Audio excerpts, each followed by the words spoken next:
RSS पर मबनी नजरिया भारत और मकबूजा जम्मू कश्मीर के मुसलमानों के लिए एक संगीन खतरा है ही। अब तो भारत में हिंदुत्व कारकुनों की तरफ से भी मुसलमानों को खुलेआम हमलों का निशाना बनाया जा रहा है।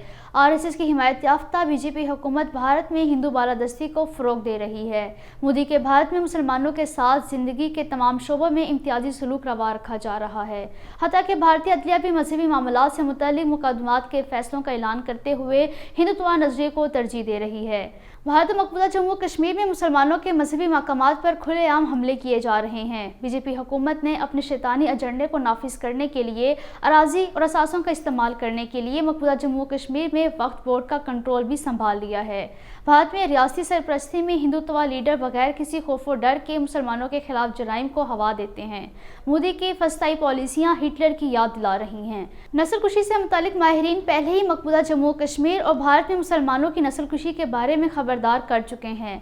भारतीय रियासत झारखंड के जिला बोकारो में हिंदू इंतहा पसंदों ने एक मुसलमान शख्स इमरान अंसारी को पीट पीट कर कत्ल किया। इससे कबल भी इसी तरह के वाकयात में 20 मुसलमानों को हजूमी तशद्दुद का निशाना बनाकर कत्ल किया जा चुका है। 7 अक्टूबर को भारतीय रियासत कर्नाटक के जिला बेदर में हिंदू त्यौहार दशहरा के जुलूस में शरीक हिंदू इंतहा पसंदों का एक हजूम जय श्री राम के नारे लगाते हुए एक तारीखी मदरसे में घुस गया और वहां पूजा भी की। अब तो खुद भारत के अंदर से आवाजें उठने लगी हैं। भारत में नेशनलिस्ट कांग्रेस पार्टी के सरबराह शरद पवार ने कहा है कि मुसलमान समझते हैं कि भारतीय आबादी का एक बहुत बड़ा हिस्सा होने के बावजूद उन्हें उनके जायज़ हकूक से महरूम रखा जा रहा है।